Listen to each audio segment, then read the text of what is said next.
Respect. Welcome back to Smitty's Corner. Put your hard hats on and get your steel toe boots with your vest, because this right here is really going to be an eye opener. A lot of people are going to be angry at me for wanting to find out more, and that's okay. My only mission is to learn, as yours should be, for none of us know, but we all want to. I digress. My mic is muted. We're going to listen to something that will be very, very controversial. And with that being said, I digress. My mic is muted. Let's rock out. Well, the Bible has a lot of good information, and if you can apply some of the information, it can really change your life. It can really put you on the right path. But it also has some information in there that's detrimental to people as well. You have to have discernment with what you're reading in the book, in the Bible. In the Bible, where you see the word God everywhere, that's a mistranslation by accident on purpose. The original word is gods with an S. It's always with an S when you back engineer the actual word, the translations, you find out it's gods, not God singular. Elohim is also a plural term. It's not a singular term. And you also So, with that part being said, then could it be when they speak of the Trinity, is that what the gods are? Are they speaking of the Trinity? I don't know. Let's find out more. Remember that Yahweh is actually Enlil from the Sumerian cuneiform pantheon, from the Sumerian cuneiform text. He's Enlil. It becomes Yahweh in the biblical text. And there's all these correlations between the different ancient characters from the Sumerian text end up in the biblical text. And you find out in the book of Deuteronomy that these gods are fighting each other over resources and people.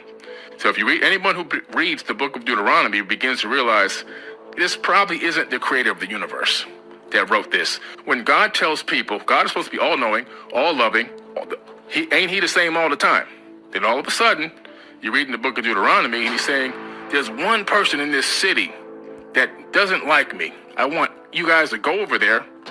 Now, keep in mind, they've never met these people. Kill the women, kill the children, kill their animals, and bring the spoils of war back to me. Now, that I could be wrong, but that sounds like Saul. When Saul fell, I could be wrong. If I am, just let me know. But it sounds like when Saul actually spared the cattle, I believe, and something else. And God was very infuriated, if I'm not mistaken. But let's keep on going and see where we are. What kind of God needs the spoils of war, and what kind of God needs to kill children?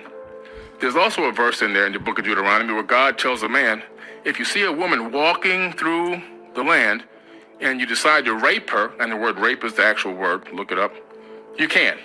And if after you rape her, if you decide you want to make her your wife, you can keep her as your wife too. Now you have rape and abduction.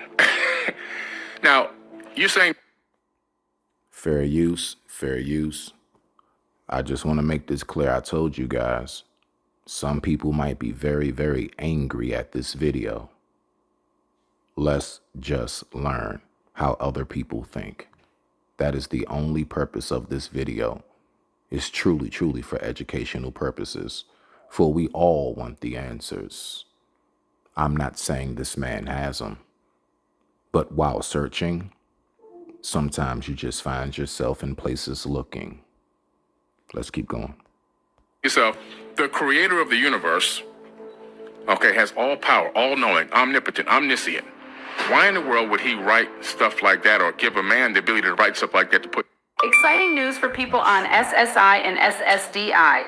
$2,000 Social Security debit card. Why in the world would he write stuff like that, or give a man the ability to write stuff like that to put in his book? In some cases, it's not talking about the creator of the universe. We have to be able to discern that. We have to be able to have the eye to see that some of this is manipulation for the power of people to put on top of other people. In the New Testament, Jesus says, honor your slave master. Now, why would we want to honor a slave master? As you would honor me, he says. Now, this is why I also say it's very, very, you must be careful. Now, mind you, Everything that he's saying that he's so-called reading from is from an English text. It was in Sumerian and Aramaic. So if we don't even have the original text, which we do have some, and that's where we'll get to the Vatican later, but yeah, there's a lot of things that are definitely not shown. And so when you're reading the English text, you can find yourself at times maybe coming across a mistranslation because it has been tampered with. And that is a fact. That is not a diss. Man has tampered with God's word. Do you think Jesus really would say something like that? I don't. I think that his message was pure and clean and clear, and that he was trying to usher back a level of Christ consciousness back in humanity. And that's the return. The second return is when we all reach a level of Christ consciousness. That's when Jesus comes back. He comes back in our minds, not in a physical form. And for people to take his words and skewer it around to make it okay for slavery, I think that's a big thing where we see now the... Now, what is pretty wild as a thinker, is it not said to us as black people that they took our what? They took our freedom and gave us the Bible. Let's keep going. Projection of human minds, not the creator of the universe. So you have to be discerning with the biblical text. Who is Jesus to you? In your eyes, who is Jesus? His name is Yeshua, okay? Jesus is, first the J is a recent letter. The J is not that old. So it really was originally Isus. And that name, Isus? Isa, as in Islam would say, is Isa. That's actually what in Islam the Muslims say. Isa alayhi salam. Isa as in Jesus or son of Mary. Or no, actually Isa I believe is just Messiah. But the name is Isa. So that is actually very so far accurate. Let's go. Means hail Zeus, okay? So you're calling on Zeus when you say Jesus. Now, one of the Sumerian people who converted over to the Greek gods. But his name is Yeshua, and so Yeshua to me, very powerful person, very spiritual, high level of knowledge, a student of the Egyptian mysteries. When Jesus disappears from the Bible, he actually ends up in Egypt, okay? You can find... I told you this is going to be a very controversial video. I'm just going to keep saying it throughout it. Let's rock out. This information in a book that was kept out of the biblical text called the Gospel of the Holy 12. And in the Gospel of the Holy 12, he shows up in Egypt. And we know that's a fact because I take people on tour every year to Egypt, and I take them to the house that Jesus lived in. It's a crypt. It's actually worship. People come there to see that bed that he laid in every single year. When I take people there, we take them straight there. So now, again, like everything else in history, how actually factual is that? I mean, for all we know, the guy could be making a killing off of just an empty cave and like, yep, this is, so I think we need to I'm not sitting here being convinced.